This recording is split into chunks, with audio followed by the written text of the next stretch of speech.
I don't regret inviting 10 strangers to see every nook and cranny of my house, even the messy areas. It's kind of like a writer's life. Today, I invite you to listen in to the voiceover of a recent blog post on Substack titled Inviting Strangers Past the Porch. I recently invited 10 strangers into my home, and they stayed for 2 hours. I showed them every nook and cranny of my house: storage areas, the corners of the basement, every bedroom, the cellar, the bathrooms, and kitchen.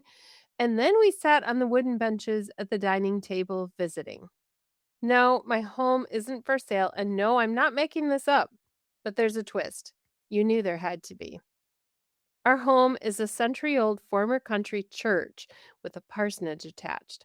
And although they were strangers, visiting our home was a reunion for them, like coming home. They brought photos and scrapbooks of weddings, Bible school, and potlucks. They also brought stories from decades ago of what it was before the sanctuary became our family room and the office became my craft storage area. When they had sleepovers with PKs, preacher's kids, and meals with the pastor's family. When you see your stuff through a stranger's eyes, it's vulnerable. Having someone see the main rooms is one thing, but having them peek into the recesses where you've kept things for nearly 2 decades is different. We live here, I caught myself saying. There's some junk accumulated. I felt the need to excuse the mess. Although it wasn't particularly messy, nor are we hoarders, it's just lived in.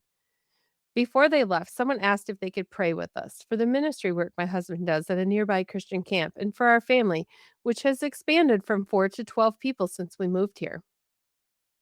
A short prayer with heartfelt words that blessed us. I didn't notice how much time had passed until I realized it had been long enough that I ought to have asked if anyone wanted water or coffee, tea or a cookie, anything that showed I had an ounce of hospitality. Since that afternoon, I've thought about how much being a writer in midlife feels like inviting strangers into my home. I let people see the places most people keep buttoned up and closed. Open the doors to my heart and let others see what 50 plus years of constructing and deconstructing and reconstructing looks like.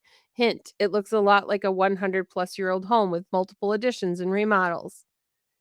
I invite them to view the clutter and the works in progress, the stuff I ought to toss, but I am hanging on to for an emotional rainy day or the urge to grieve. The apology is always on my lips, to offer embarrassed words about the stuff I haven't had a chance to extract from mental storage. There's a familiar hope that no one trips over some baggage I'm meant to deal with. That sarcasm? Oh, yeah. That's there from some hurt I haven't processed, and someone's words activated it. Writing bubbled it up to the surface in unexpected ways, pardon my rant. There are the post traumatic experiences on display from childhood, emerging from where they were tucked away alongside loving mementos of sweet days in the summer sun.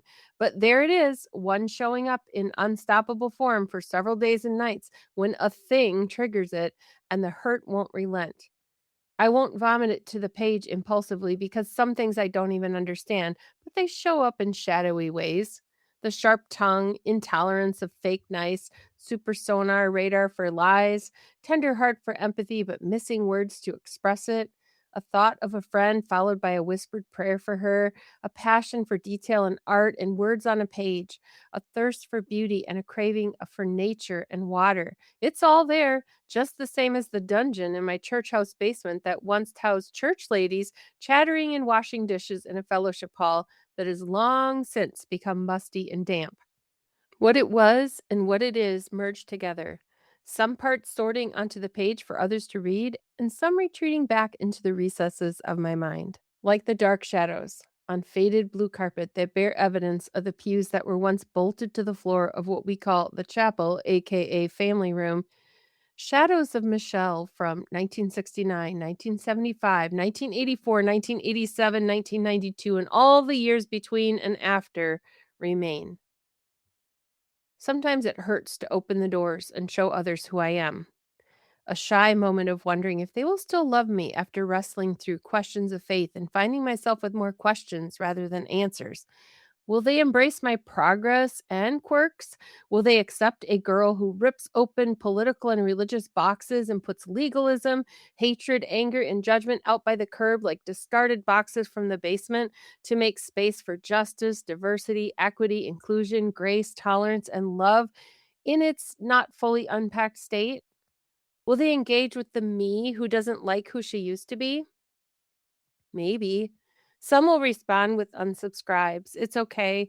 Others will open their emotional scrapbooks and say, Girl, me too. They will invite me to peek into their dungeons and cellars.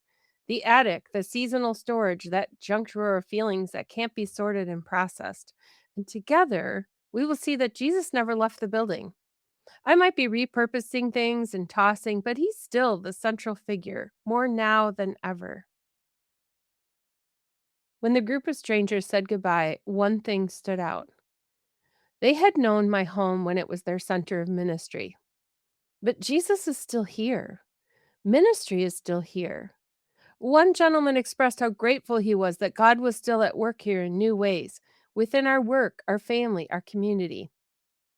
And that's what it means to me to be a writer in midlife, too. It means inviting you, dear listener, into my space, letting you see what's been happening, offering to let you trot through my renovations in progress. It's asking you to excuse the crap I've accumulated and see that Jesus is sorting it all out. Thank goodness. I'm still a work in progress. So is this house, so is this life. But Jesus hasn't left and he won't. That's the story worth telling and the one I'll keep writing. Thanks for listening to this episode of Midlife Repurposed.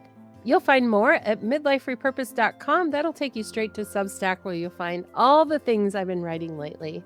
This is Michelle, and I hope you have a great day.